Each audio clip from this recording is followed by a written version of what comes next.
en órbita. Eso le llamó la atención y quizás eso fue una de las cosas que más a él le atrayeron a la hora de apoyar definitivamente el ejecute al proyecto.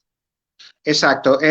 Hubo una historia que dicen que Nixon le dijeron, mira, el transbordador pudiera recoger satélites rusos en órbita y traerlos como, no sé, como parte de inteligencia o algo.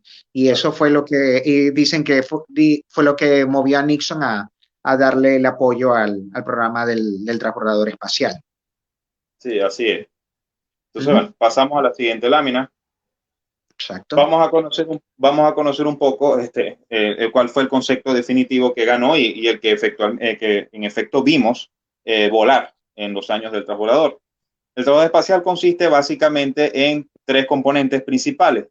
El orbitador, que en realidad es la nave en sí, que es lo que vemos que es la nave con alas, por decirlo de algún modo, lo que se parece a una aeronave. Ese es el transbordador, que es llamado orbitador porque es el componente que va a entrar en órbita. Un tanque externo que va a alimentar los tres motores principales que vemos en la parte baja, digamos, de la nave. Esos tres motores son a base de hidrógeno líquido y de oxígeno líquido, pero son alimentados con el tanque externo. Los dos motores principales, los que se utilizaron para el primer vuelo del transbordador, como lo señala la lámina, tenían una potencia cada uno de 470.800 libras. Eso aproximadamente son unos 213.000 kilogramos fuerza de empuje. Pero reitero, esto es para el primer vuelo. Como es obvio pensar, durante un programa de 30 años hubo mejoras y hubo mejoras en varios componentes y los motores principales no escaparon a esa realidad. Entonces, los motores principales que volaron en el primer vuelo no son exactamente los mismos que volaron en el último vuelo de transbordador. Ya habían pasado por varias mejoras que obviamente le incrementaron el empuje de manera significativa y también las condiciones de seguridad. Eso por cosas que vamos a hablar. Bueno, es bueno decirlo, por los dos accidentes, sobre todo el accidente del Challenger, privó para que se aprovechara y se le hicieran mejoras de seguridad a los motores. Aparte de los motores principales, la nave orbitadora en sí tiene dos motores más pequeños que se conocen como los motores OMS o el sistema de maniobra orbital, que serían las siglas en inglés. Esos motores tienen un empuje, ahí en la lámina dice 6.000 libras, son 2.700 kilos, y esos motores simplemente se utilizan para digamos, entrar o meter en órbita de manera formal al transbordador espacial y para sacarlo de la órbita e iniciar su regreso a la Tierra. Hay una particularidad que yo la voy a señalar más adelante en la misión STS-1 con respecto a esa maniobra de entrada en órbita que se utilizó en el primer vuelo, pero que en vuelos posteriores hubo una modificación. Luego de ello tenemos los dos propulsores de cohete de combustible sólido, que son básicamente los aceleradores del transbordador por los primeros 2 minutos del despegue. Estos motores, que fueron los primeros en su tipo que se utilizaron para vuelo espacial tripulado, eso no tenía precedente en el lado norteamericano, por lo menos no de esa envergadura. Esos propulsores sólidos utilizan un combustible a base de perclorato de amonio, de óxido de hierro, de aluminio y un agente aglutinante y un agente endurecedor. Básicamente es una masa compacta con la que se tapiza el motor y eso es lo que sería el combustible que acciona esos dos propulsores. Los dos propulsores sólidos la consistencia era como la de un borrador.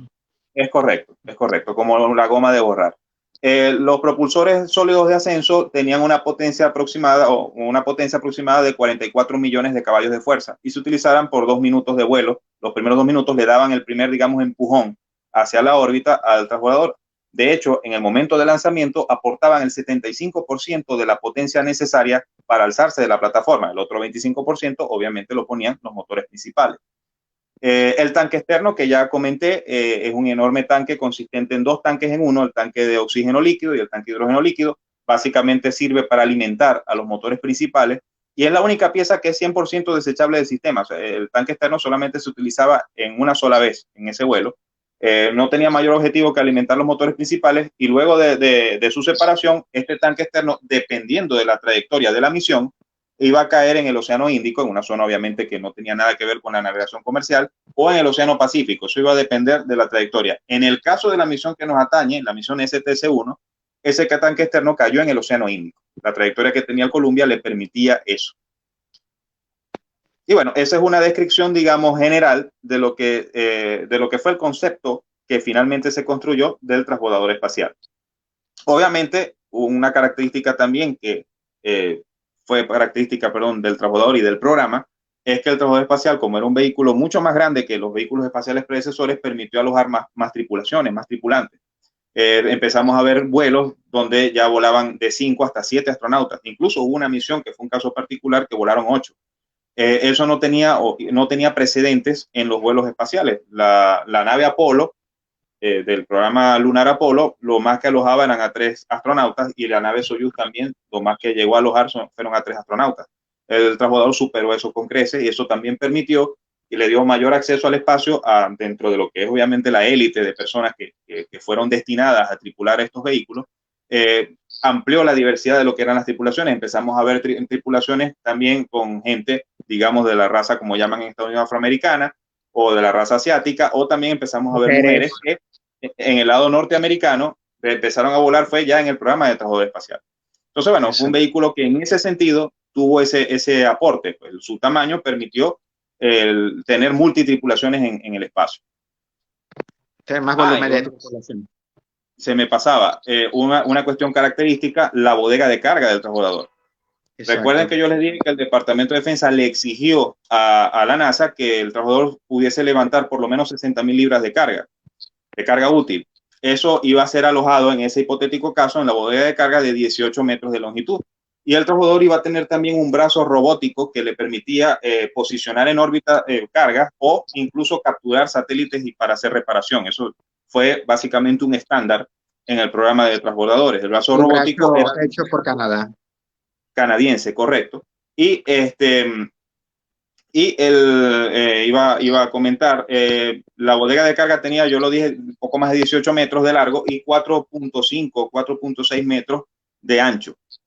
Nunca se llegó, la verdad, en el programa a las 60,000 libras de carga, pero sí se llevaron a cargas, digamos, voluminosas y significativas, como el laboratorio Compton de rayos gamma, como el telescopio espacial Hubble, los componentes que han servido para la construcción de la estación espacial. O sea, es decir, el transbordador en ese sentido fue un vehículo multipropósito que permitió realizar trabajos complejos en órbita terrestre.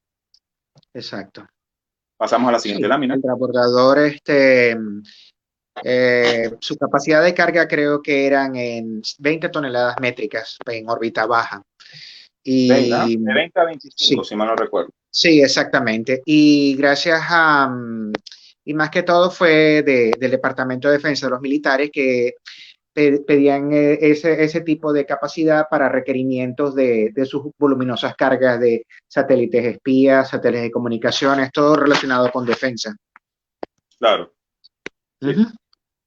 Bueno, ahí tenemos una lámina de cuando el Columbia, el vehículo involucrado en el primer vuelo, estaba en construcción. Vemos la sección delantera en pleno ensamblaje y la popa de la nave. Esos 3 agujeros que se ven en la popa de la nave es donde se colocaban los motores principales del transbordador. Y vemos la sección delantera. La cabina del transbordador estaba dividida, digamos, en 3 niveles, lo que sería la cubierta inferior, que básicamente allí estaba todo el instrumental de a bordo. La cubierta media, donde era ya tripulable, es decir, ahí habían astronautas y de hecho tenían, ahí en la cubierta media se colocaban los experimentos, tenían sus lockers, tenían incluso acceso a salir a lo que serían las caminatas espaciales, porque la cámara de descompresión está ubicada en esa zona.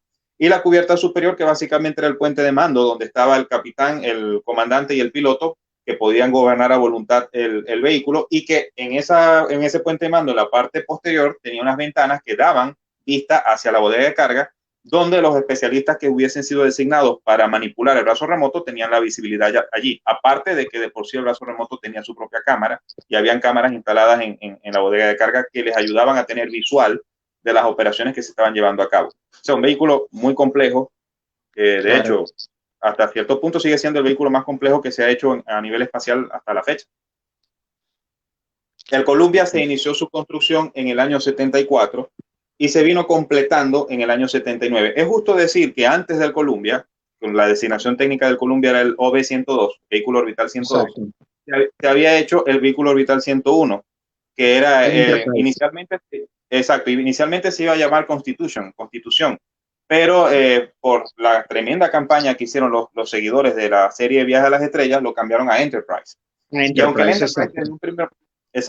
el Enterprise desde un primer momento no estuvo, digamos, diseñado para viajar al espacio, Sirvió como banco de pruebas, sobre todo para probar lo que sería la aproximación y aterrizaje de esta nave, porque esa fase APL. aeronáutica era muy crítica.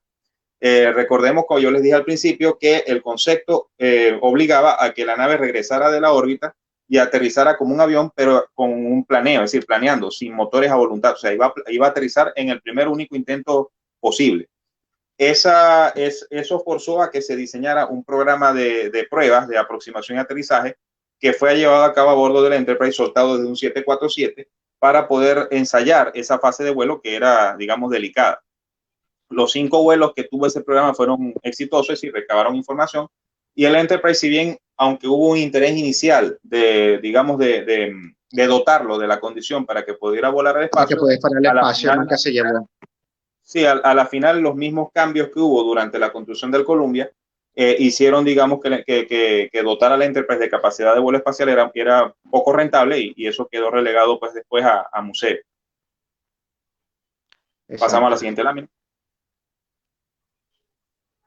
El Columbia ya ensamblado, como ya dije, que se completó en el año 79, partía, la foto de la izquierda que ven, a bordo de un 747, que manipulaba la NASA para trasladar estas naves, partía hacia el Centro Espacial Kennedy. Como pueden ver en la fotografía, ven que hay unas zonas en el fuselaje que no están como terminadas. Es porque simplemente hasta ese momento las losetas térmicas, de las cuales refirió Francisco hace unos minutos, que permiten proteger al transbordador durante el reingreso, no habían sido completamente colocadas, es decir, todavía no se había terminado ese ensamblaje. Y la NASA decidió trasladarlo al Centro Espacial Kennedy, que es de donde se iba a lanzar, para tratar de acelerar lo más posible la puesta de estas losetas ya en el sitio digamos, previsto para despegar. De hecho, la fotografía de la derecha ven que el Columbia es llevado a lo que sería la instalación de procesamiento del orbitador, o el OPF por sus siglas en inglés, donde básicamente el OPF era, por decirlo de algún modo, era un hangar de altísima tecnología donde se le hacía el mantenimiento a estas naves y la preparación previa a cualquier misión. De hecho, el Columbia llega al OPF en el año 79 y ahí está más de 600 días siendo preparado para el vuelo, porque el vuelo inicialmente, la misión STS-1 estaba planificada para ser volada en el año 79, pero retrasos inevitables en este tipo de programas en desarrollo, retrasos con lo que sería la colocación de las losetas térmicas y como vamos a ver más adelante con el diseño con los motores principales que tardó su tiempo, fueron un dolor de cabeza para poderlos tener listos para un vuelo espacial, eso inevitablemente conllevó a que el vuelo se retrasara hasta principios de los 80. No sé si tienes que agregar algo. Tengo entendido que cuando se hizo ese traslado del Columbia, creo que de Pandale, California, de la fábrica, hasta Florida, Cabo Cañaveral, el Columbia parece que botó muchas baldosas que tenía. Sí, también fue un quebradero de cabeza, las baldosas, o sea, mantener pegadas las baldosas en el fuselaje del Columbia. Sí, eso fue o sea, fue verdad, la construcción del transbordador espacial fue un reto tecnológico en esa fecha, en todo el sentido de la palabra. Y bueno, lo de las losetas y lo de los motores simbolizan eso. Pasamos a la siguiente lámina. Ok, como ya dije, uno de los dolores de cabeza fue el desarrollo de los motores principales. Los motores principales del transbordador eran, como ya lo señalé, a base de combustible líquido, es decir, de hidrógeno y oxígeno líquido.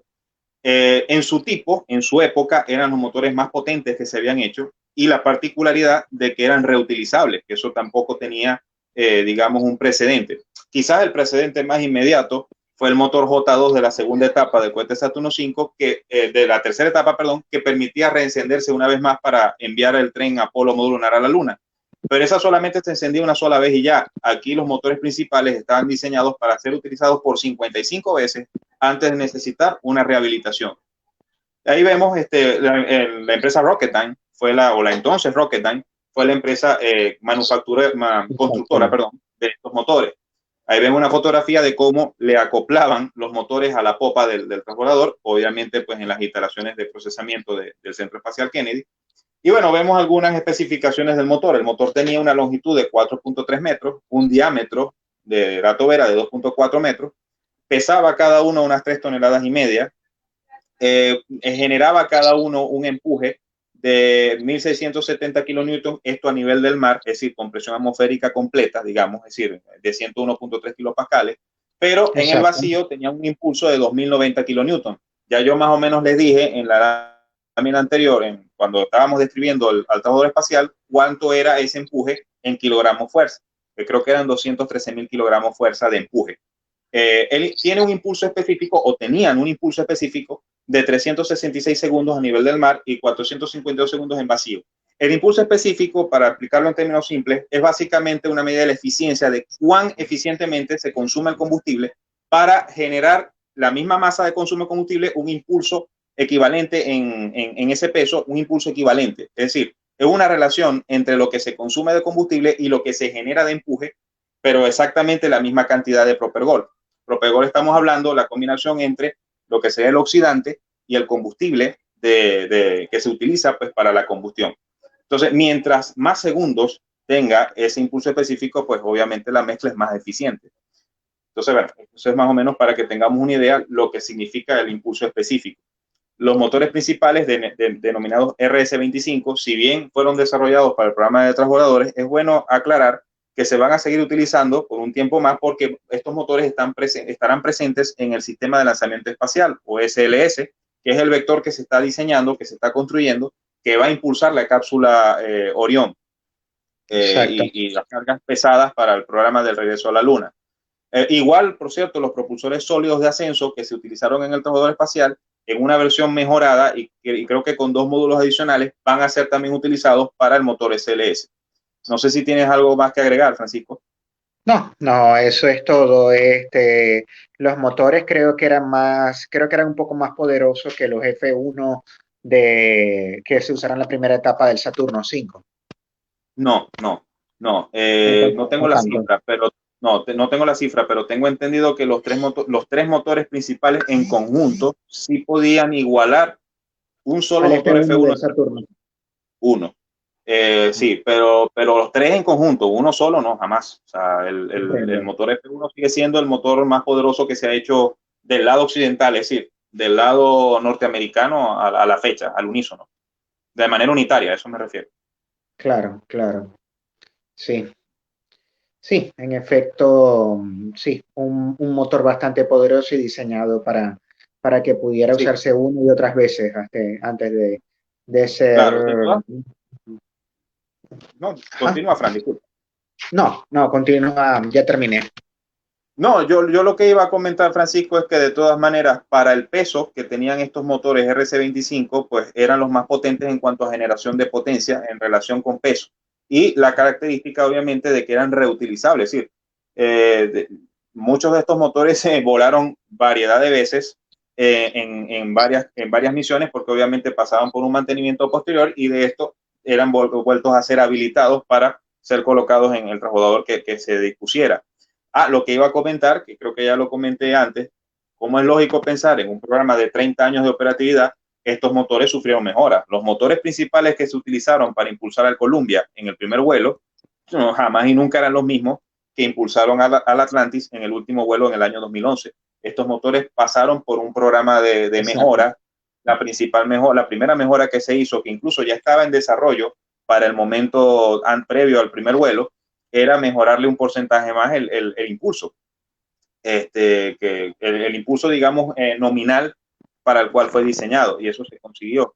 Y bueno, después vinieron otras mejoras de diseño en cuanto a seguridad y en cuanto a fiabilidad, eliminarle, digamos, piezas innecesarias. Pero claro, no vamos a entrar mucho en detalle en esto porque eso, los motores Exacto. principales, como cualquier componente del transbordador, pudiesen generar perfectamente un webinar completo.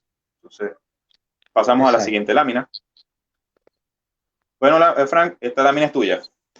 Ok, la tripulación designada para el vuelo inaugural del transportador espacial fue John Young, comandante, y el piloto Robert Crippen.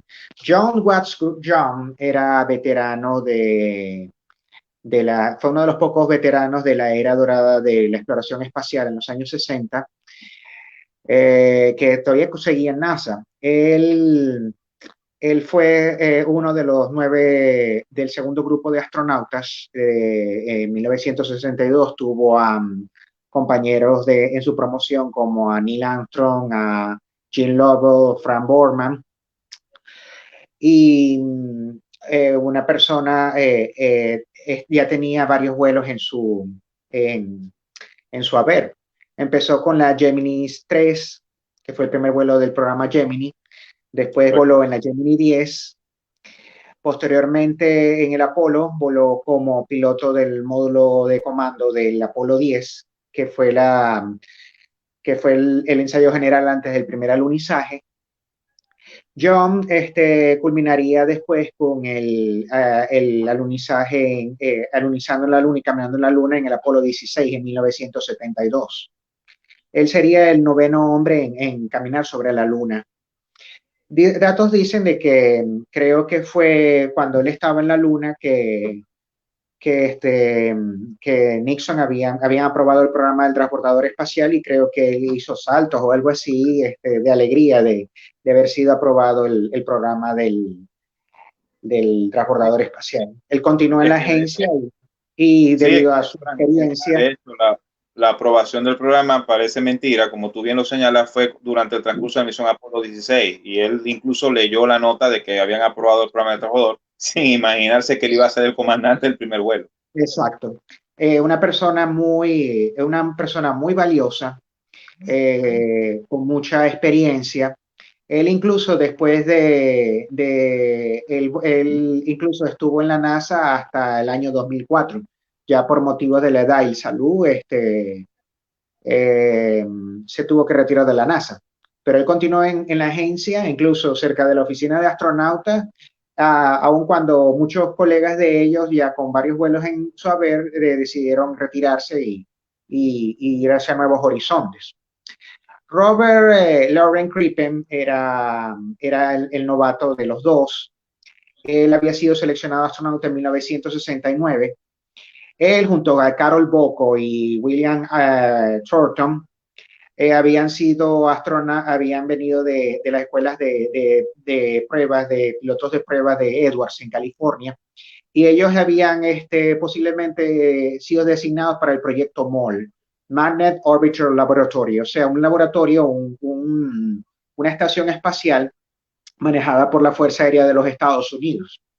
La versión oficial en esos tiempos era que iba a ser solamente para ver la estadía en el espacio, pero lo que realmente era que, aparte de eso, era que el MOL se iba a usar para hacer labores de espionaje para la National Reconnaissance, la Agencia de Reconocimiento Nacional, tanto a China como a Rusia. A la final el MOL se canceló.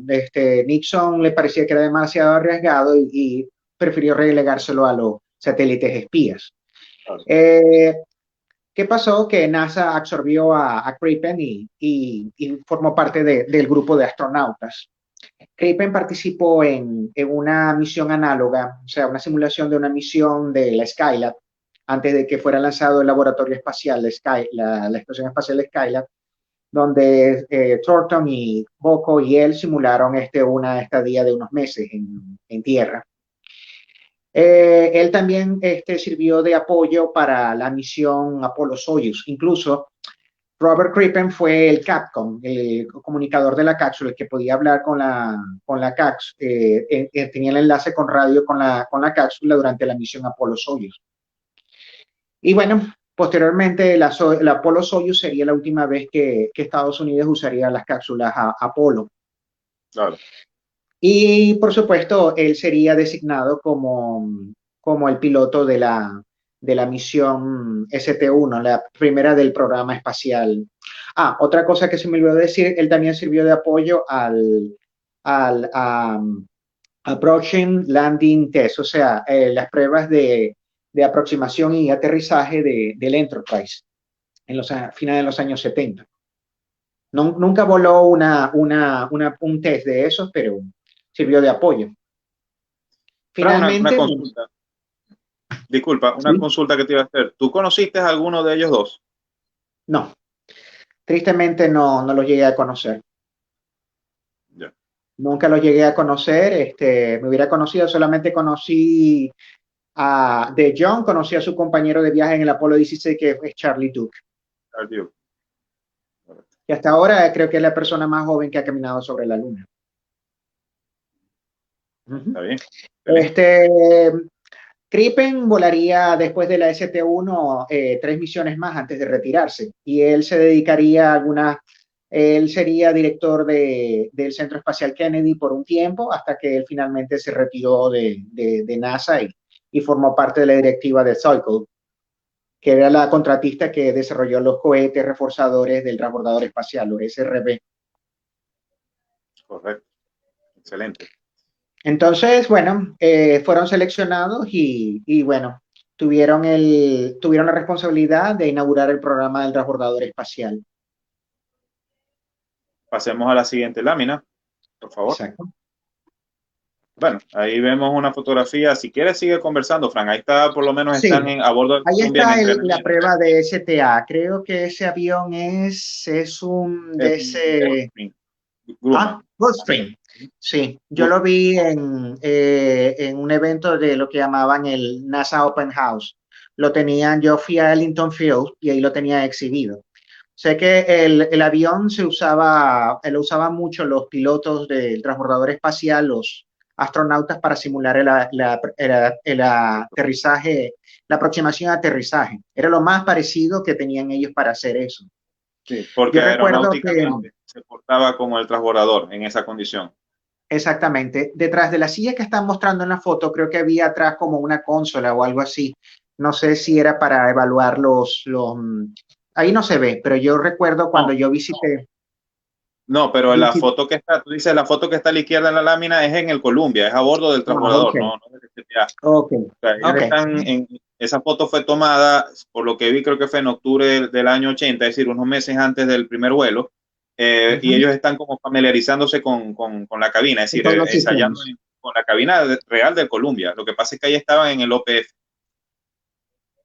Exacto, exacto. Estaban ensayando, haciendo más ensayos para prepararse para el vuelo del transbordador espacial. Cabe destacar que creo que ellos llevaban, para emergencia, llevaban sillas eyectables. Correcto, Llevaban sillas eyectables, correcto. pero decían que, al igual que pasó con lo del Enterprise, los pilotos del Enterprise tenían sillas eyectables, pero decían que si ellos se eyectaban por una emergencia, el orbiter la aeronave pudiera pasarles por encima y arrollarlos. Sí. No, y es que los asientos de eyección en este tipo de vehículos es una opción demasiado limitada, porque hay que aclarar que los asientos de eyección en el Columbia solamente se utilizaron en los primeros 4 vuelos, porque los primeros 4 vuelos fueron vuelos de prueba y solamente llevaron a 2 astronautas precisamente porque estaban probando el vehículo. Entonces, por prudencia, decidieron colocarle los asientos eyectores, pero era una opción muy limitada. Los asientos eyectores, cuando mucho, se podían utilizar a una altura, si mal no recuerdo, de 80.000 pies y poco más de 2 veces la velocidad del sonido. Y estamos hablando de un vehículo que alcanza la órbita y que en órbita llega a más de 27.000 kilómetros por hora. O sea, era una opción muy limitada, básicamente Exacto, para los primeros instantes de vuelo. O sea, básicamente. De hecho, exacto, en esos lanzamientos tú advertías cuando el Capcom le informaba a la tripulación negativo asientos. Eso significaba que ya no los podían utilizar. Decían negative seats, o sea, es decir, ya no podían utilizar los asientos y ellos replicaban que ok. O sea, era una opción. Creo que, si mal no recuerdo, los asientos de eyección que usaron en el Columbia eran una versión modificada de los que se utilizaron en el Blackbird SR-71, es decir, en el avión hipersónico espía que voló a más de 6 veces la velocidad de sonido en su época. algo curioso que los trajes que vinieron posteriormente, los trajes presurizados naranja que usaban en las misiones del transbordador espacial, son muy parecidos a los que usaban en los Blackbird, los aviones También, espías. correcto. Sí, también. Claro, eso se reciclaría años después, lamentablemente por la desgracia del Challenger, con una versión, digamos, mejorada, ya propia para el vuelo espacial, pero me imagino que en su base inspirada en lo que sería por lo menos el traje de Blackbeard. Exacto, Pasemos a la exactamente. siguiente. Antes de pasar a la siguiente lámina, es justo decir que tanto John como Crippen, en el avión que Fran citó del Gulfstream, que hace la simulación de la aproximación de aterrizaje, ellos llevaron a cabo más de 1.300 aproximaciones de ensayo previas al vuelo de la misión STS-1. Exacto. Pasemos a la siguiente lámina, por favor. Ok, en la siguiente lámina simplemente vemos cómo se estaba preparando al Columbia para la misión STS-1. se utiliza, como es lógico pensar, se reutilizó parte de las instalaciones del Centro Espacial Kennedy que habían sido desarrolladas para el programa Apolo, para el programa de transbordadores. Y una de esas instalaciones, que es, digamos, la más emblemática, es el edificio de ensamblaje del vehículo, o el VAP. Allí se ensamblaban, en su época, fue diseñado para ensamblar 4 cohetes Saturno V totalmente independientes, en 4 bahías independientes, de manera simultánea. En realidad nunca se llegó, digamos, a ese ritmo de ensamblado en simultáneo, pero el edificio estaba inicialmente diseñado para eso. Pero se redactó para el programa de transbordadores, y ahí ven cómo están alzando al Columbia, que pesaba casi, en ese momento, casi 100 toneladas, lo estaban alzando para poderlo acoplar con el tanque externo y con los propulsores. Una vez hecho eso, colocado en la plataforma móvil de lanzamiento, ven la foto del medio donde ya estaba listo para ser rodada la plataforma. Y la fotografía inferior derecha, pues simplemente muestra a Columbia un tiempo antes del lanzamiento, siendo todavía preparado. De hecho, si mal no recuerdo, para el primer vuelo, el Columbia fue rodado a finales de diciembre del año 80. Y allí estuvo básicamente hasta el momento del lanzamiento, que fue en abril del 81, que es lo que estamos, digamos, conmemorando. No sé si tienes algo que agregar. Yo recuerdo en esa época haber visto una foto, creo que fue del Panorama, el periódico de Maracaibo, del estado Zulia, que mostraban el Columbia siendo ya montado en el vehículo de transporte rumbo a la plataforma de lanzamiento. Recuerdo muy bien eso. Y después Sería estaban bueno los artículos que hubo más o menos meses antes mostrando lo que iba a ser el transportador espacial, lo que prometía, que si el vuelo iba a ser el 30 de marzo, que si iba a ser el 1 de abril, etcétera, etcétera, etcétera. Recuerdo mucho de esas cosas. Está bien. No, Vamos avanzando. como te dije, sería bueno ubicar ese panorama, ¿no? El periódico de esa época, ¿no? Para ver cómo era la cobertura noticiosa de ese vuelo. Exactamente. Pasemos a la siguiente lámina, por favor. Excelente. Bueno, básicamente aquí tenemos una descripción de los objetivos muy generales de la misión STS-1. El objetivo era simple: demostrar el seguro lanzamiento hacia la órbita y retorno del orbitador y su tripulación, verificar el rendimiento combinado del transbordador, esto es con los propulsores sólidos de ascenso y el tanque externo, y llevar el instrumental para desarrollo de vuelo, DFI, y el paquete de identificación de coeficiente aerodinámico, con siglas en inglés ASIP. El transbordador en el primer vuelo obviamente no llevó carga útil como tal, es decir, no llevó ningún satélite, ningún componente. De hecho, ni siquiera llevó el brazo manipulador remoto, que fue su característica principal. Lo que llevó El fue brazo un vino equipo. en la segunda misión. Es correcto, en el segundo vuelo. Ahí sí voló el brazo manipulador remoto por primera vez, y voló ya un paquete, digamos, de investigación científica, que creo que era un radar, el SIR, si mal no recuerdo.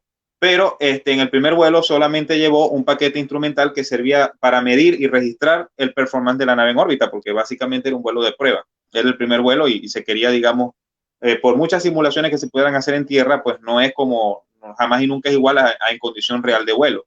Y eso obviamente los ingenieros querían aprovecharlo al máximo, y por ello, pues, esos dos equipos básicamente que se están señalando en la lámina, básicamente lo que servían era para medir las variables del rendimiento de la nave desde el momento de su despegue hasta el aterrizaje. Pasamos a la siguiente lámina, por favor. Bueno, en la siguiente lámina vemos el imponente despegue del Columbia, 12 de abril del año 81. Como ya Fran lo señaló, exactamente 20 años después del vuelo del primer hombre al espacio, Yuri Gagarin. Estamos conmemorando 40 años de ese hecho. Ahí lo ven en su imponente despegue. En la fotografía derecha superior ven una fotografía del momento cuando se separan los boosters, los propulsores sólidos de ascenso. Estos caen al agua, caen al océano, y allí son recuperados por embarcaciones remolcadoras que los llevan de nuevo a Cabo Cañaveral, concretamente a Puerto Cañaveral, para poder ser reacondicionados posteriormente en la factoría de Utah de la entonces Morton Thiokol, que era la empresa constructora de estos propulsores. Para el primer vuelo, no recuerdo la cifra, los propulsores sólidos cayeron a 160 millas náuticas, si mal no recuerdo, de Cabo Cañaveral, y ahí fueron, 160 kilómetros de Cabo Cañaveral, y ahí fueron ubicados.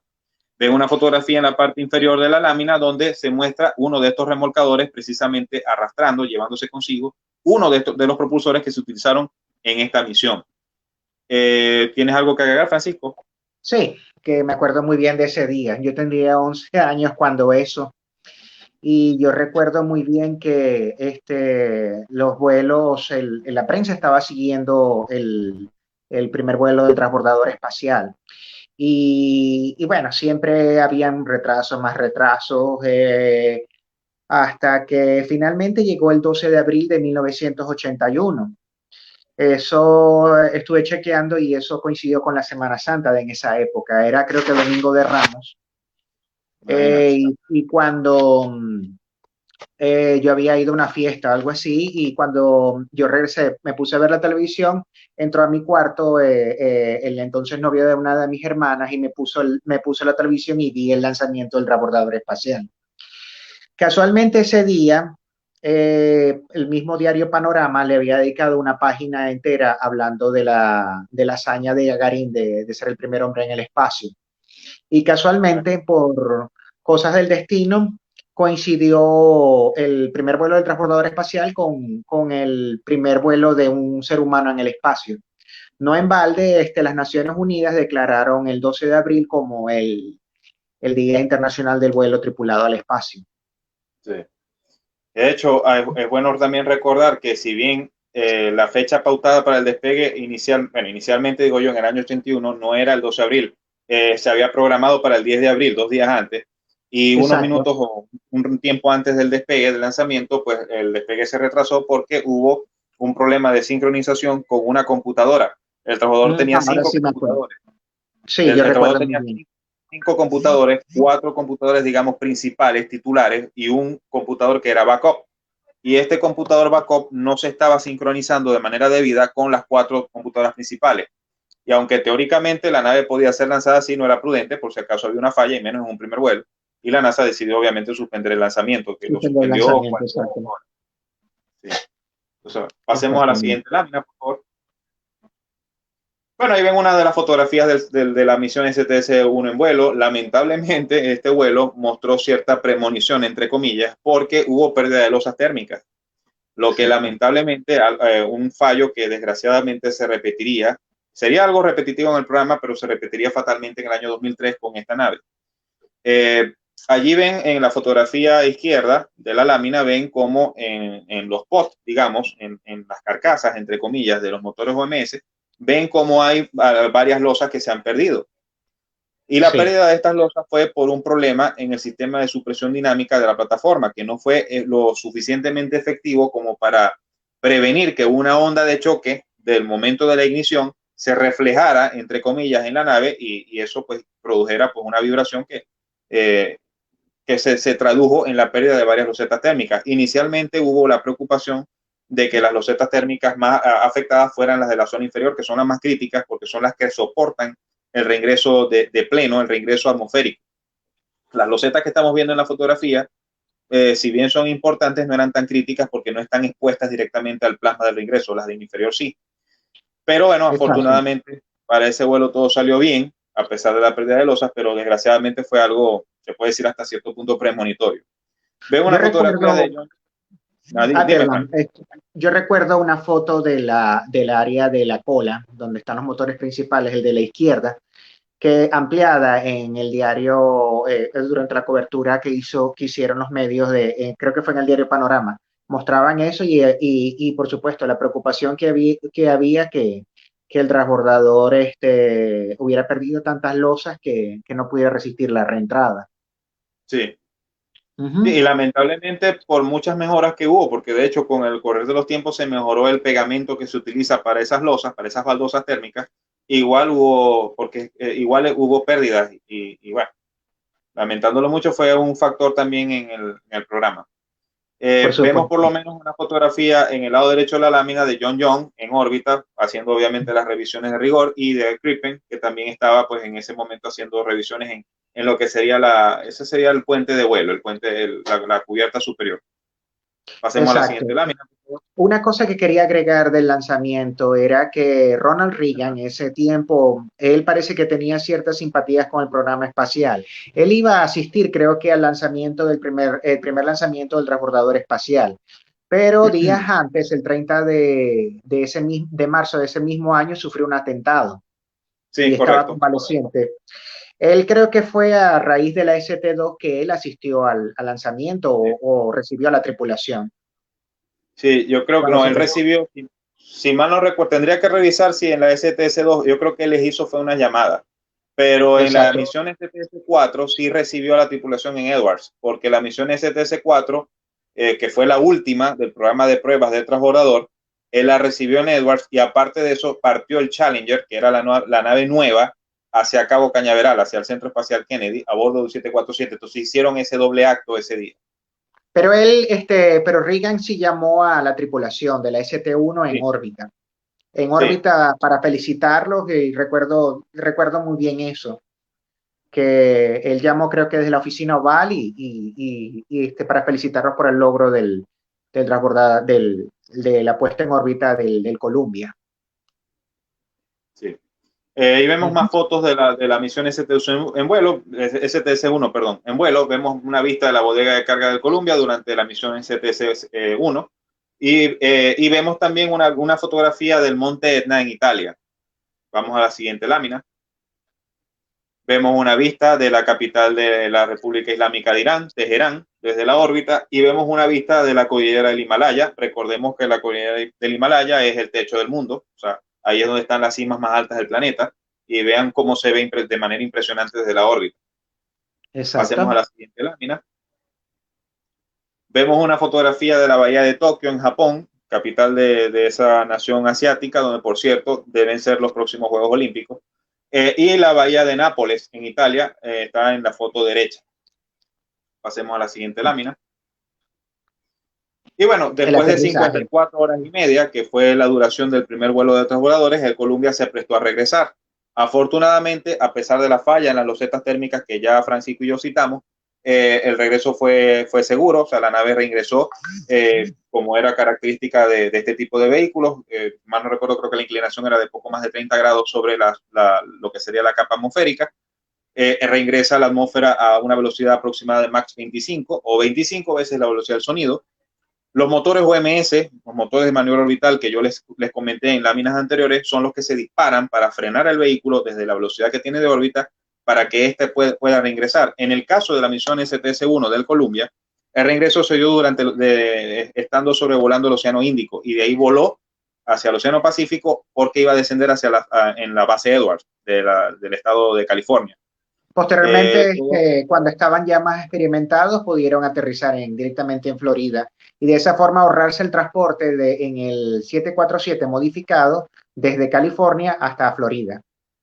Es que es correcto. De hecho, para el primer vuelo de transbordadores, y así seguiría por unos vuelos más, se prefirió siempre descender en la base Edwards porque la base Edwards era prácticamente era un espacio demasiado largo como para que el vehículo aterrizara con seguridad allí. En caso de que hubiese algún desperfecto, digamos, en el sistema de frenado o algo, pues no tenía la limitante de espacio.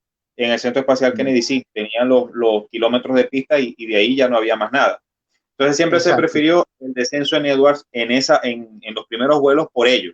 Pero obviamente, como tú bien citaste, eso traía la consecuencia de que había que trasladarlo al lomo de 747, eso tardaba un tiempo y obviamente generaba más gastos en cuanto a lo que sería el flujo de la misión. De hecho, la primera Exacto. misión que se tenía previsto que aterrizara en Cabo Cañaveral iba a ser la misión STS-7, pero tuvieron que postergarla por cuestiones de clima. Y si mal no recuerdo, la misión STS-41B fue la primera que vino aterrizando en Cabo Cañaveral, que creo que fue el 10º vuelo del transbordador espacial. O sea, hasta el 10º Sí, vuelo se aterrizó siempre en Edwards. por Bueno, siempre cierto, no. La excepción fue la misión 3 que bajó en White Sands, en en Nuevo México. Guaysán, hay mucha gente que estuvo involucrada con ese aterrizaje y parece que la gente se arrepintió de ese aterrizaje. Primero porque el transbordador parece que debido al desierto de Guaysán se mete en todos los equipos se mete la arena. Sí, Donde estaba la base de Guaysán, la si no tienes un GPS te puedes perder fácilmente. En fin, muchas cosas que no le quedaron más ganas a la NASA de volver a aterrizar un transbordador en White Sands. Lo es que que de es, hecho el primer intento de aterrizaje en White Sands, que fue en la misión STS-3, se canceló por una tormenta que hubo. Al día siguiente el exacto, Columbia aterrizó en White Sands, pero a la hora de haber aterrizado azotó otra tormenta de arena y eso contaminó la nave. Entonces la NASA exacto. dejó White Sands como una muy última y remota opción para aterrizaje El peor de los precisamente por casos. eso, tener un sitio seguro. De por sí, durante los 30 años del transbordador espacial, cuando el clima no estaba muy bien en Florida, preferían estar un día más en órbita a que mejorara el clima, a que aterrizaran en California o hasta incluso en White Sands. Ya hacían un aterrizaje en White Sands cuando, digo, en Edwards, cuando ya estaba en el peor de los casos. Sí.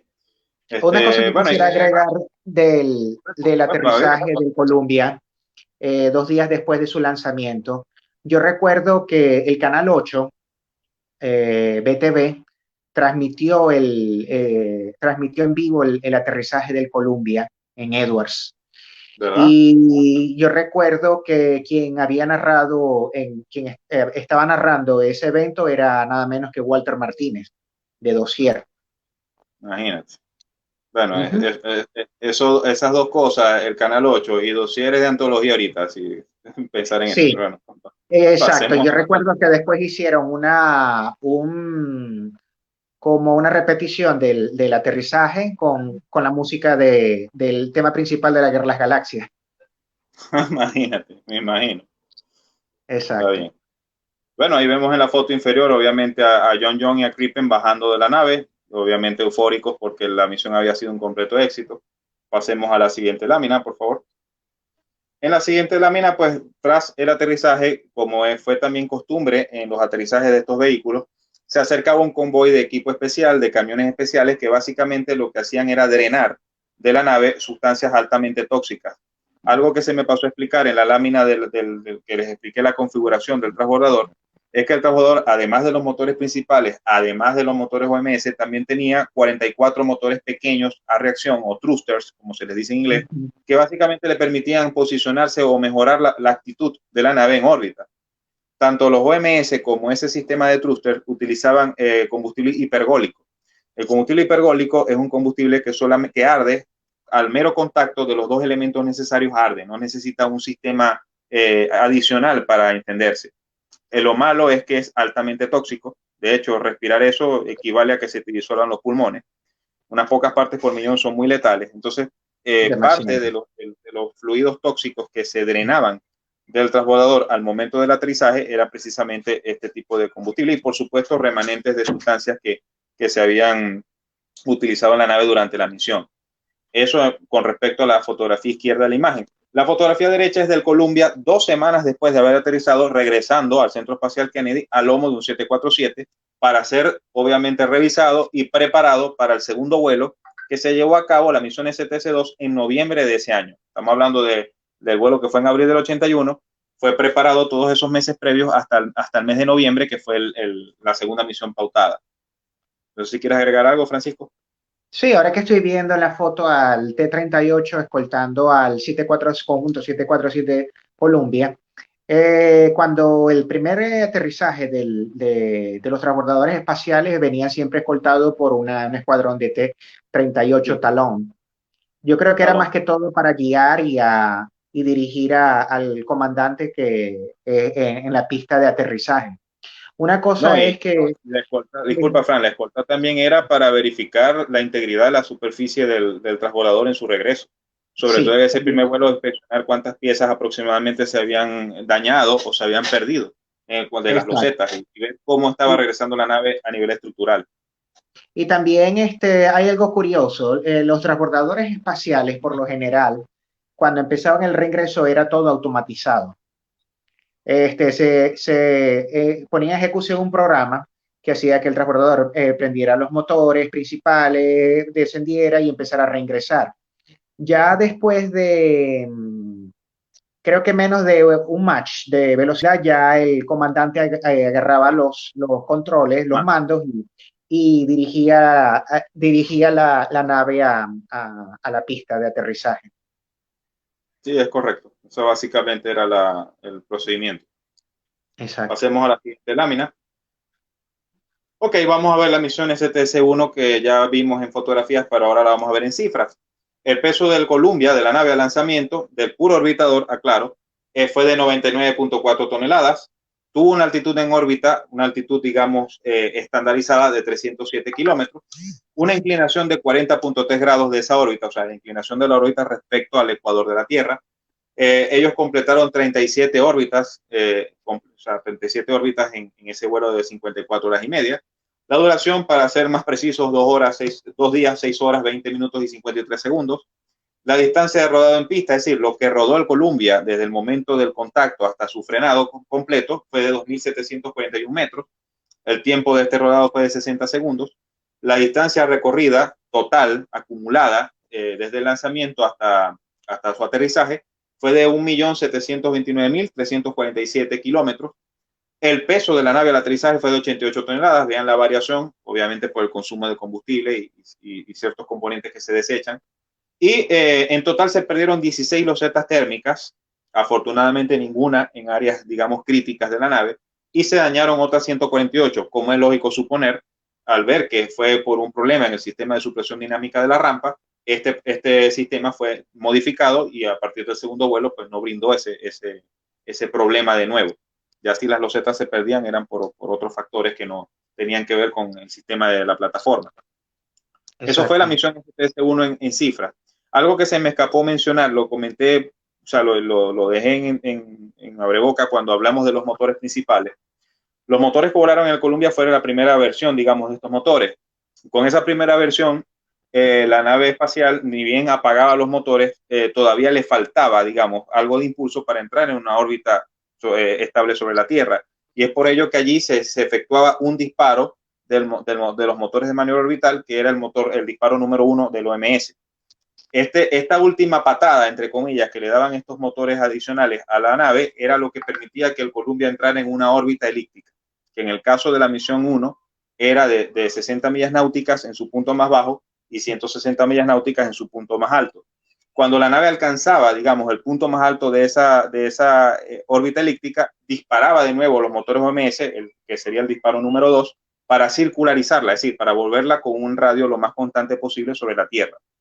Mejoras subsecuentes en vuelos posteriores del diseño de estos motores permitieron que ya el transbordador espacial entrara directamente en órbita sin efectuar el primer disparo OMS y solamente efectuaba el segundo disparo. Eso fue por mejoras en el rendimiento, un 4% más de potencia o un empuje adicional que tuvieron los diseños posteriores de los motores, y también mejoras en el peso, porque el tanque externo y los boosters fueron aligerados en peso, utilizando otras aleaciones, utilizando otras técnicas de fabricación. Eso permitió que el tanque externo, los boosters y el mismo transbordador pesaran un poco menos, y eso en combinación con una mejora en el rendimiento de los motores principales permitían que la nave entrara de manera directa en órbita, que es lo que se conoció como el ascenso directo.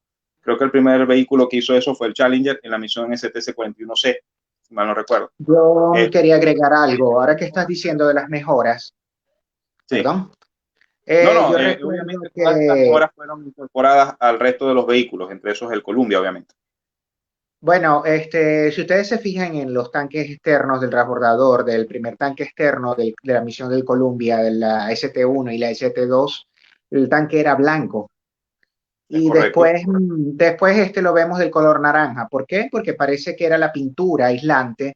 Ellos estaban originalmente pintados con una pintura aislante.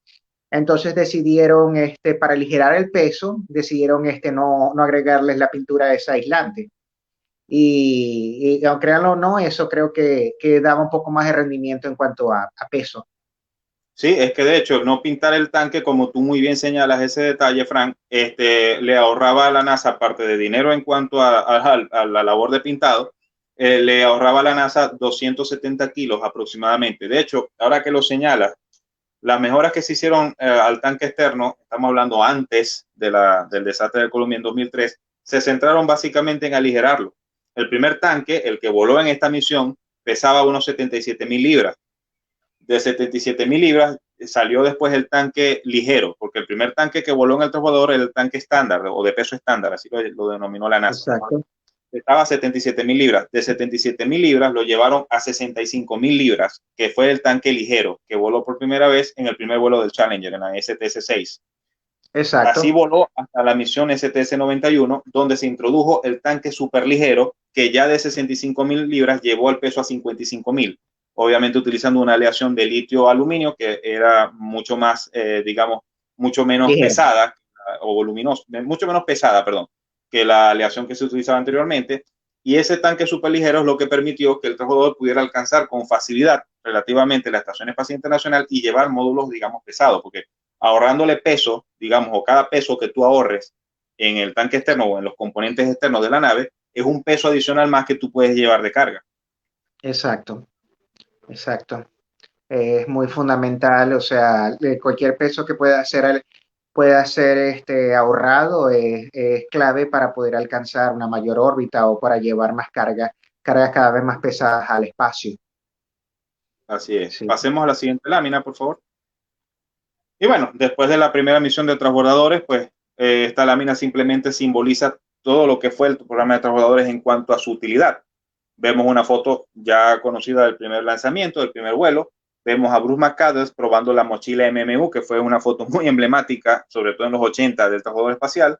Eso fue la misión 41B, fue el primer equipo que permitió al hombre volar libremente en el espacio sin ataduras con la nave.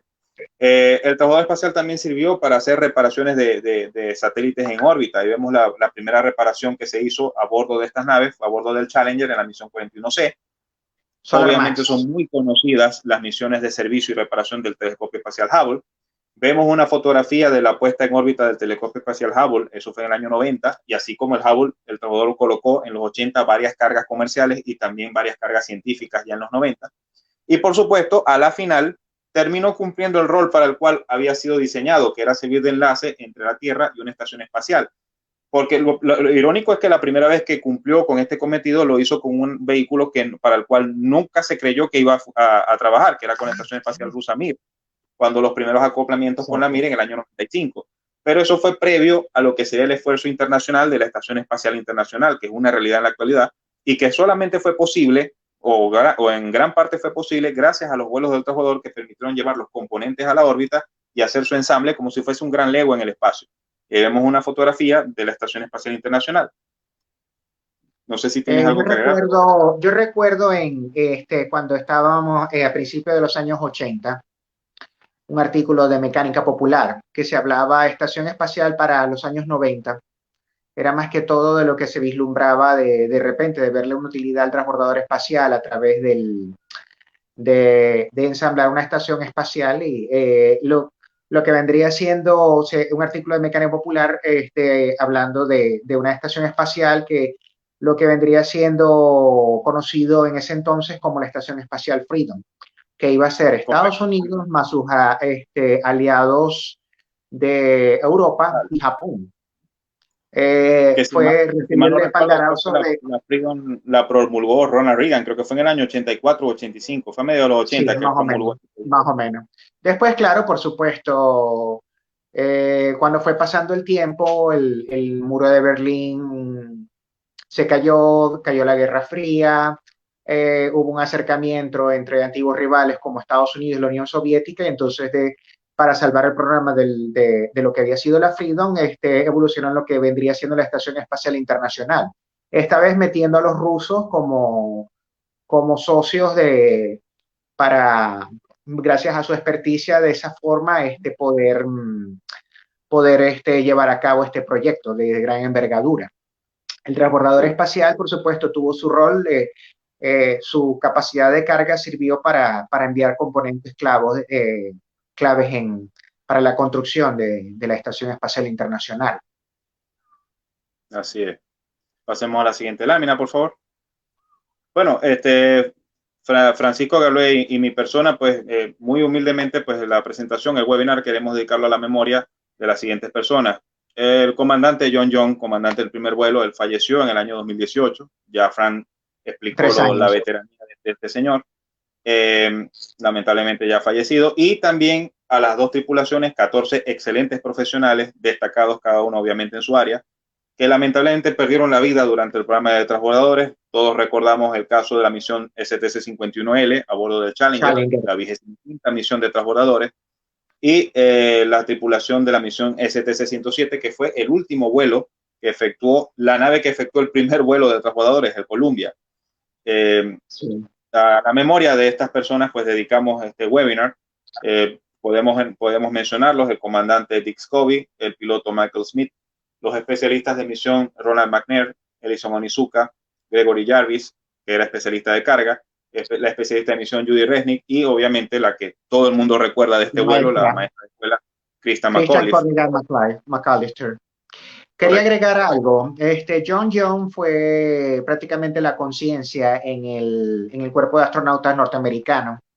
Él, cuando ocurrió el accidente del Challenger, él iba a comandar, iba a ir por tercera vez una misión del transbordador espacial a poner la puesta en órbita en ese mismo año 86 del telescopio espacial Hubble.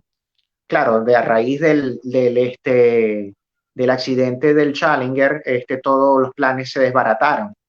El Challenger, dicen que quizás a John lo dejaron en tierra hasta que se retiró, porque él parece que filtró un memo de seguridad respecto a lo que, después del accidente del Challenger, él filtró un memo de seguridad a la prensa respecto a lo que estaba pasando con los cohetes reforzadores y todo eso. Otra cosa que quería agregar respecto era respecto al compañero de John Young del ST-1. Crippen había volado misiones posteriores a la ST-1. Crippen iba a volar ese mismo año, supuestamente una misión que iba a ser lanzada desde la base aérea Vandenberg, en California. Iba a ser la primera misión tripulada polar. Pero a raíz del Challenger, la misión fue cancelada y bueno, nunca un transbordador llegó a ser lanzado desde la base Vandenberg de la Fuerza Aérea en California. Y bueno, para terminar, que se me olvidó mencionar la tripulación de la misión 107, que fue el último vuelo de Columbia, el comandante Rick Hobsbawm, el piloto Willie McCool, la especialista Kalpana Chawla, los especialistas Dave Brown, Laura Clark, Michael Anderson, y el invitado a ese vuelo, el israelí Ilan Ramon, el primer israelí en ir al espacio. Después de 16 días, lamentablemente, durante el regreso, el Columbia se desintegró por un problema, por el impacto de la espuma en lo que sería la relación carbono-carbono, que es básicamente parte del sistema de protección térmica de la nave. Eso creó una especie de boquete donde entró la flama del regreso atmosférico y bueno, la nave desgraciadamente se desintegró. Yo tuve la oportunidad lamentable de, como estaba siguiendo el aterrizaje, de ver eso en vivo. ¿Verdad? Que, a la memoria lo que de ellos, quiero agregar es que de los vuelos, da casualidad que los primeros transportadores de la flota prácticamente ya no están con nosotros. Los únicos que sobreviven ahora y en museos son el Endeavour, el Atlantis y el Discovery. Y por supuesto el Enterprise, que es un prototipo que... Exacto. Pasemos a la siguiente lámina. Y bueno, les agradecemos a todos por su atención. Para nosotros fue un placer y si tienen alguna consulta, pues está a nuestro alcance de resolverla, pues con mucho gusto. Gracias a todos por su atención. Bueno, gracias a ustedes. En realidad estuvo bastante interesante la presentación con muchos detalles y contenido. Así que de verdad que, bueno, creo que fue un muy buen webinar como para celebrar estos 40 años. Hay algunas preguntas y saludos, así que vamos a proceder a ver las preguntas y saludos. Por ejemplo, tenemos un saludo a nuestro compañero Agdiel Santiago, que nos estará viendo desde Caracas. Saludos, Javier. También tenemos un saludo de Desiree que dice: Audio y Francisco, unas enciclopedias en astronáutica. Gracias. Gracias, Desi. También tenemos a nuestra compañera Norma que dice: tarde, pero acá estoy. Saludos, amigos. Saludos, Norma. De nuevo, Agdiel nos hace una pregunta que nos dice, vamos a visualizarla. También hay que decir que en el tanque externo de color naranja se ve más estético que el pintado de color blanco, referente a la parte que ustedes hablaban del color del tanque. Bueno, quizás la pintura blanca fue precisamente fue por razones de estética y también razones de térmicas. Exacto. Porque el transbordador también es blanco y los propulsores son blancos y también eso permite reflejar parte del calor. Pero ellos obviamente pues se dieron cuenta, como lo bien lo señalamos en su momento, que sin dejarlo pintar de blanco, es decir, con el puro color del material aislante, ellos se ahorraban dinero y aparte de eso se ahorraban 270 kilogramos en peso, que parecerá mentira. La capa de pintura tiene su peso también y más para una estructura tan grande y voluminosa como lo era el tanque externo. Exacto. Cada gramo importa en el negocio de enviar cosas a la órbita. Que ese es el factor fundamental. ¿Tienen una idea de cuánto era el precio para levantar 1 kilo de carga útil del transbordador? Una vez leí un artículo en los años 90, hablando sobre lo que había sido el programa del transbordador espacial. Habían dicho que eran 12,000, algo así como $12,000 el kilo de poner una cosa en órbita en el transbordador espacial. Mientras que la del Saturno 5 había sido de $9,000. Del Saturno 5 que llevó al hombre a la Luna, en vez de el transbordador, desgraciadamente, en vez de reducir los costos para el acceso al espacio, lo que hizo fue incrementarlos. Es que precisamente la única manera, o sea, el transbordador espacial fue un vehículo primero muy complejo por lo que ya citamos en la presentación. Acabó Y como como muy era complejo. muy complejo, era muy difícil de mantener, o sea, y muy costoso Exacto. de mantener. O sea, necesitaba de muchas contratistas y muchas personas adicionales, incluso a la NASA, para poder operar. Y eso obviamente pues incrementó bárbaramente los costos. O sea, era imposible que ese programa fuese rentable o tuviera la rentabilidad que le vieron en los 70 la NASA y el Sí, gobierno. lo que Eso habían era prometido. Incluso se había creado un consorcio privado llamado United Space Alliance, que era para más que todo para reducirlo privado, para reducir los costos de operación del transbordador espacial. Y sí, por otro lado, en fin, yo recuerdo muy bien que en esa época, casualmente, creo que hizo su debut el Ariane 4, el cohete Ariane 4 de la Agencia Espacial Francesa en Guyana. A la final, le quitó clientela al transbordador espacial para poner satélites en órbita, porque a pesar de ser un sistema desechable, los costos de lanzamiento eran mucho más baratos lanzados desde Guyana, debido a su cercanía más al Ecuador que en Florida. Fran, disculpa, es Guayana Francesa, Guyana es otra Guayana nación. Francesa, sí, disculpen, Guayana Francesa, exacto. En Kourou. En Kourou, correcto. Otra curiosidad, es bien sabido que los transbordadores fueron las naves utilizadas para colocar el telescopio espacial Hubble, pero también existe la teoría de que hay otros satélites exactamente igual al Hubble, pero utilizados para observación terrestre. ¿Fueron Sí. los transbordadores espaciales también los encargados de subir estos similares del Hubble? Hay todavía muchas misiones todavía clasificadas del transbordador espacial. Quizás a medida que pase el tiempo se irán desclasificando todas y se sepa exactamente la naturaleza de qué fue lo que pusieron o cuáles fueron la carga que ellos pusieron de parte del Departamento de Defensa en el espacio. Sí, hay que recordar que a pesar de que el proyecto inicial de lanzar las naves del transbordador desde la base de Vandenberg, como muy bien recordó Frank, que iban a ser misiones estrictamente de carácter militar, a pesar de que eso nunca se llevó a cabo, sí hubo misiones de carácter militar en el programa de transbordadores. Obviamente muchas de esas cargas son clasificadas y no se sabe exactamente ni siquiera a estas alturas qué fue lo que se llevó o qué fue lo que se trajo. O sea, porque son cargas del Departamento de Defensa y en algunas misiones incluso ni siquiera se revelaba la duración completa de la misma. O sea, y obviamente cuando las misiones militares del transbordador no se revelaba la hora exacta del lanzamiento, se decía que iba a ocurrir de tal rango a tal rango, punto. Faltando unos pocos minutos es que se decía oficialmente el momento del despegue. Y el Departamento de Defensa era el que controlaba las comunicaciones. Tú no escuchabas comunicaciones radiales, nada por el estilo, en las misiones militares del transbordador, porque eso era un asunto de seguridad nacional.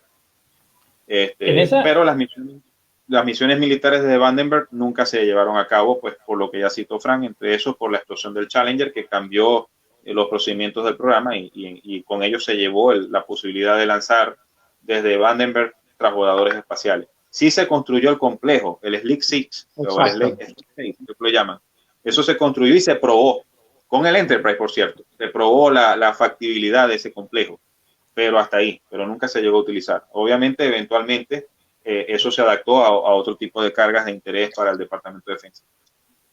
Claro. Cuando hacían estos viajes militares, el transbordador, ¿la tripulación seguía siendo astronautas o eran netamente militares? Bueno, eran astronautas, pero algunos venían de ramas militares como la Marina o la Fuerza Aérea. Exacto. Y hasta no es que eran astronautas. No, es que es buena la pregunta, hay que aclarar. Cuando se seleccionó el primer grupo de astronautas y cuando se seleccionaron los grupos siguientes, una parte de esos astronautas venían de la rama militar, que eran básicamente los que comandaban o piloteaban los vuelos, pero también habían algunos especialistas de misión que venían de la rama militar.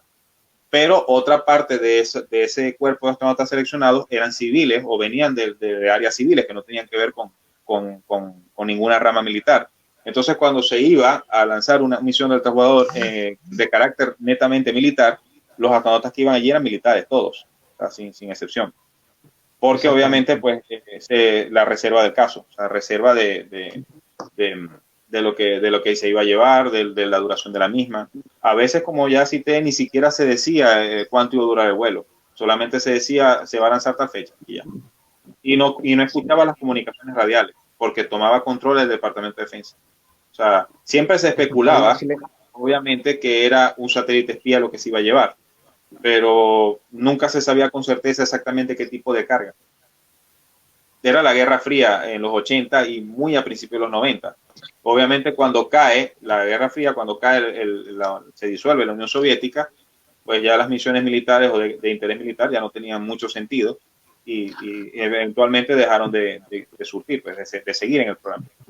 Una cosa, a raíz del accidente del Challenger, el Departamento de Defensa usó eso como pretexto para ellos desligarse del programa del transbordador espacial y seguir enviando sus cargas por la manera tradicional, o sea, usando cohetes desechables. Claro, hubieron misiones posteriores a cuando el transbordador volvió otra vez a volar, post Challenger, que estaban pendientes y bueno, se cumplieron y ya después de eso ya no hubo más misiones, misiones de carácter militar. Correcto. Comprendo. Desiree nos pregunta, hablando un poco de esto de la tripulación, ¿cómo se elegían a los astronautas que viajaban en el transbordador? ¿Y hubo astronautas que volaran a la Luna y también en el transbordador? El único John Young. Bueno, Ken Mattingly voló a la Luna también. Bueno, exacto. Pensé fue en la caminata, pero tienes razón, que Mattingly voló a la Luna y fue comandante de una misión. Por cierto, de la primera misión militar, si mal no recuerdo.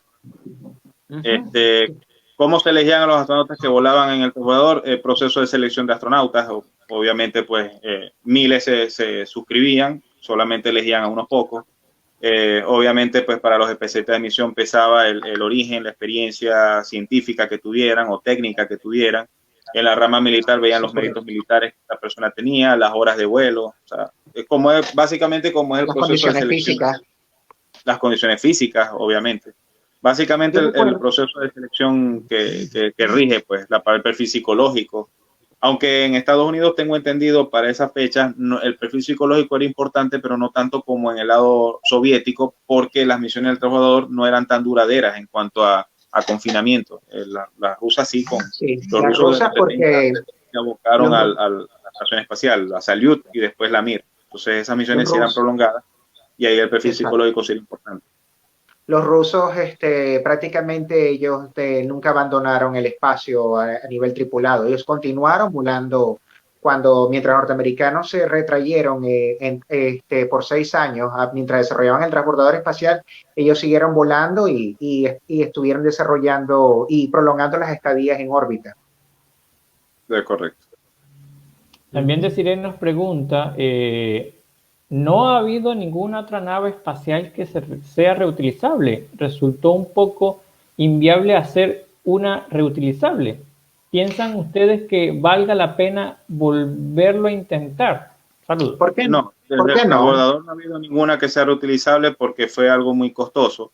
Exacto. Yo pienso que la única manera de volverlo a intentar es que el vehículo sea menos complejo, un poco más pequeño, o sea, menos complejo que el transbordador, y obviamente que haya una evolución tecnológica tal que permita que el mantenimiento de los sistemas sea un poquito más fácil o más las tareas digamos, de mantener este tipo de vehículos sea un poco menos tedioso y menos costoso que el del transbordador en su momento. Pero yo Bueno, pienso que en un futuro inmediato vamos a seguir con los vehículos desechables porque es lo más práctico y más rentable que hay. respecto a la pregunta de Siret, puedo decir que tenemos el X-37B, que podríamos decir, no me extraña de que mucha gente que estuvo involucrada con el transbordador espacial esté metida. Es un avión aeroespacial que ha estado en misiones secretas, despega en un cohete, creo que es un Atlas V, está varios meses en órbita y aterriza como el transbordador espacial en una base militar. Se estaba Sí, pensando en un futuro, alguien estaba barajando de sacar una versión tripulada de eso. Por otro claro, lado, la gente de Sierra Nevada, la compañía aeroespacial que concursó para el programa COS de llevar cargas al espacio, junto con SpaceX y la Boeing, él no han renunciado con lo del programa de su Sierra Nevada, de su pequeño, sería su pequeño transbordador espacial. Y yo creo que estaban barajando de sacar una versión no tripulada para llevar carga al espacio y quizás, quién sabe, a lo mejor pueda salir un vehículo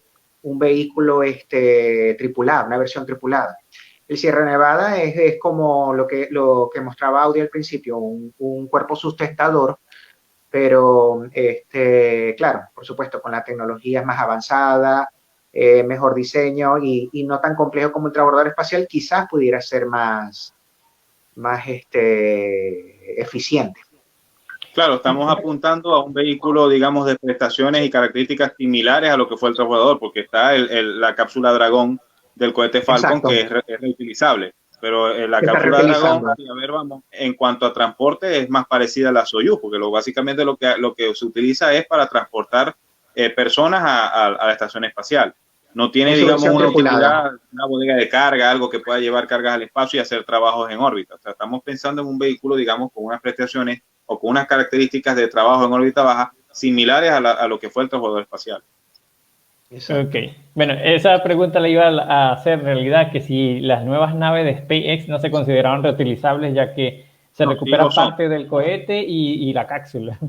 Sí, no, Sí, sí se lo ha son, por supuesto. reutilizado la primera fase. La primera fase Exacto. haciendo ese descenso supersónico y aterrizando y aterrizando en una barcaza o bien sea en una pista especial y de esa forma volverlo a reciclar para una posterior misión. Y las cápsulas, creo que la Dragón, el próximo lanzamiento, creo que va a ser la misma que se usó en el primer vuelo de prueba de la Dragón, De- de la Demo Mission número 2, creo. Otra pregunta, ¿algunos conocen la existencia de un modelo parecido al transbordador hecho por la agencia Roscosmos, que es el Buran? claro. ¿Qué Sí. opinan ustedes de la misión Buran? ¿Por qué no terminó de levantar sus alas, como se puede decir? Porque la verdad que solo llegaron a una prueba y ya. Ok, yo primero. Ok, el transbordador Buran, prácticamente hasta unos científicos rusos lo reconocieron, fue una copia del transbordador espacial, salvo con ciertas mejoras. O sea, en vez de despegar al lomo de un tanque externo y unos cohetes reforzadores, partía el lomo de la bestia esta que era el cohete Energia. Energía, correcto. Segundo, el cohete podía despegar con los motores apagados. Ya después, cuando venía en la fase de aproximación y aterrizaje, el transbordador podía aterrizar tranquilamente con los motores prendidos y podía probar cuantas veces quisiera en la pista de aterrizaje. ¿Por qué se hicieron eso? Parece que alguien en Moscú se le, se le ocurrió la idea de que el transbordador americano pudieran llenar su bodega de carga con ojivas nucleares y que pudieran usarlo como un bombardero espacial y bombardear Rusia. Y a raíz de ellos decidieron como igualar la ecuación y hacer un vehículo con las mismas características y capacidades de carga del transbordador americano.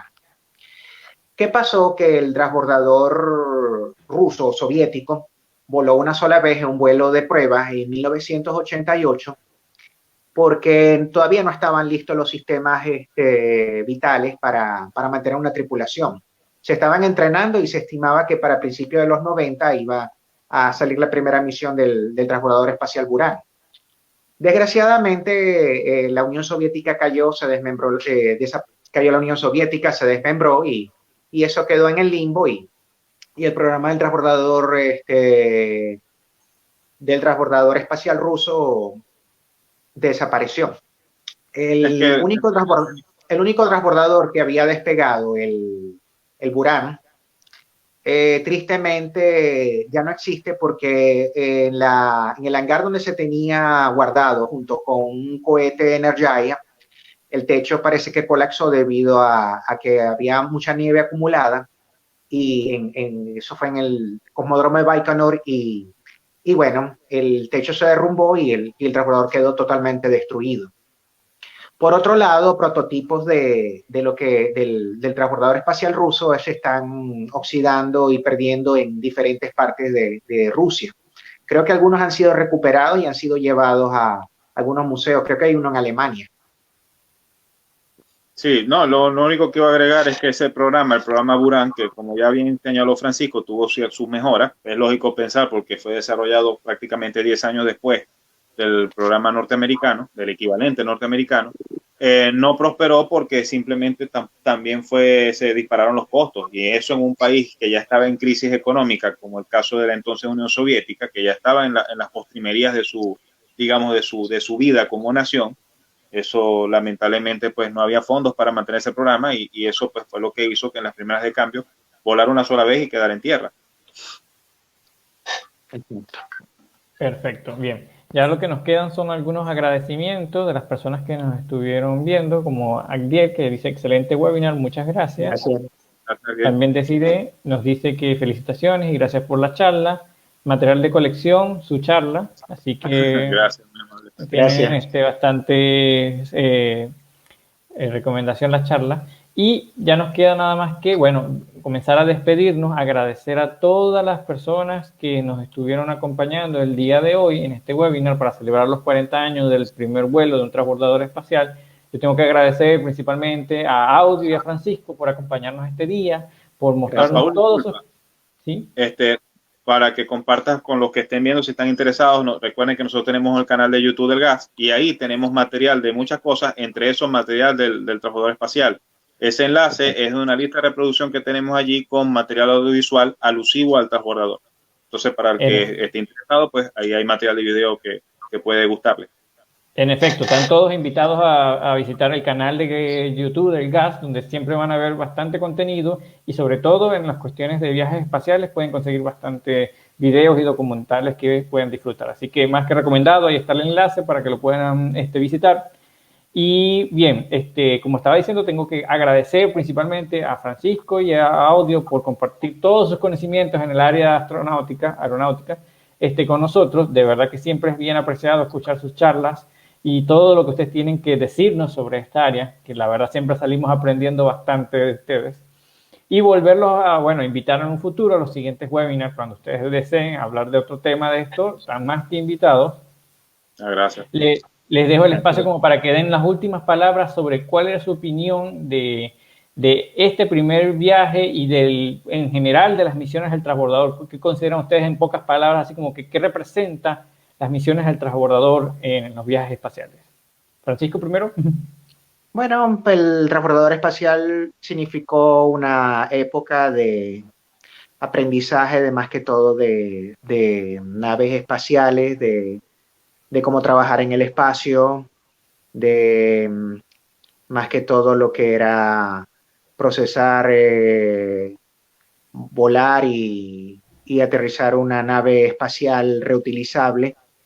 Una experiencia que, ok, el transbordador, muchos dicen que fue una etapa de estancamiento debido a que después de las glorias del Apolo a la Luna, no, el transbordador no nos brindó casi nada, pero yo creo que todo lo contrario, de alguna forma brindó conocimientos que podrán ser utilizados para futuras generaciones. Esa es mi opinión personal. Perfecto. Audio. Sí, bueno, el transbordador espacial fue un logro técnico. Más allá de lo que citamos a nivel económico, yo lo comparo en parte con el Concorde, un avión Yo supersónico de también, pasajeros que marcó yo también iba a época decir lo también. mismo. Exacto, fue tecnológicamente fue muy avanzado en su época, pero económicamente fue un fracaso. Bueno, el transbordador espacial es parecido en ese sentido.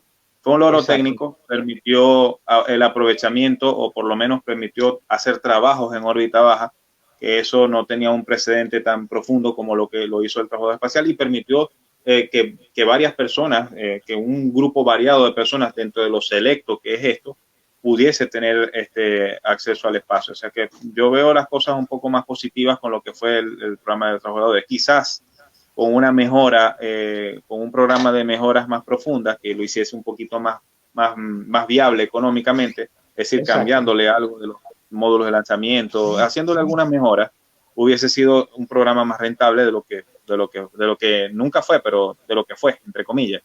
Pero exacto, fue un logro técnico y así es que y marcó una época en los vuelos espaciales que todavía se recuerda y así yo lo veo. exacto. Exactamente. Bien, bueno, como les dije, muchas gracias por participar con nosotros. Están más que invitados para un futuro webinar. Le indicamos a las personas que nos ven que el mes que viene tendremos también un webinar dedicado un poco a un fenómeno que se conoce como la anomalía del Pacífico, dado por Irwin Reynell. Así que Anomalía del todos, Pacífico, exacto, la de anomalía del Atlántico, Pacífico. de Atlántico, Atlántico. exacto. Perdón por el océano. Irving nos estará contando con mucho más detalles sobre este fenómeno, así que todos invitados. Y bueno, agradecidos por acompañarnos durante estas horas y saludos a todos, así que nos estamos despidiendo y nos veremos pronto de nuevo en el siguiente webinar. Chao a todos. Gracias, Gracias. chao, Hasta saludos, la gracias por próxima. estar. Un gusto. Un gusto.